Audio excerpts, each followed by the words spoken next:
Ina mana, ina leo, ina iwi, ina raurangatira mā, tēnā koutou katoa, President Zelensky, Minister Shimahel, Excellencies and friends. In 2021, Aotearoa New Zealand signed on to support the Crimean platform in order to highlight our deeply held concern at Russia's ongoing violation of Ukrainian sovereignty and territorial integrity since 2014. Russia's actions since last year's meeting, and particularly over the last 6 months, have been an absolute affront to all of us.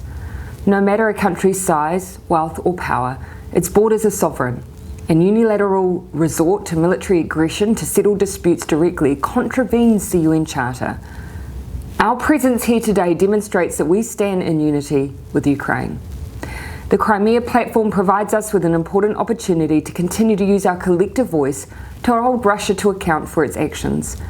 We must stand firm in our commitment to the rules-based order, continue to call for diplomatic engagement at every opportunity, and demand the fulfilment of international human rights obligations. Aotearoa New Zealand condemned Russia's annexation of Crimea in 2014 and continues to condemn unequivocally Russia's unprovoked and illegal invasion of Ukraine since February 2022. We stand with Ukraine in complete solidarity for its sovereignty and territorial integrity. New Zealand is playing our part and will continue to do so. We've sanctioned more than 900 Russian and Belarusian individuals and entities and imposed substantial trade restrictions. We plan further sanctions to reinforce our opposition to the conflict, to exert pressure on Russia, and to complement sanctions imposed by other countries. We've provided humanitarian assistance and a special visa for family members of our Ukrainian community wishing to enter New Zealand. We're providing military and non-military assistance. Early in the invasion, we deployed our Defence Force personnel and assets to support Ukraine's response. We sent logistics specialists in a C-130 Hercules aircraft to carry much-needed equipment and supplies to key distribution centres in the United Kingdom.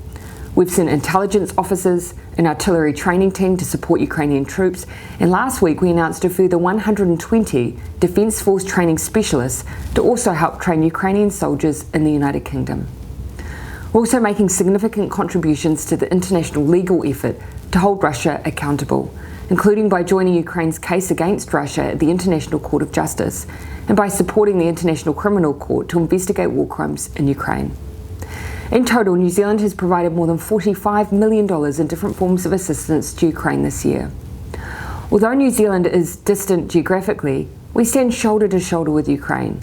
We see the devastating human toll of the war and Russian occupation. We feel strongly that Ukraine's peace and security affects all of us, and we remain committed to lending our support. Our message for Russia is simple. The time has come to change course. Russia must act in a manner consistent with all of its international obligations, withdraw its troops, and end this war immediately.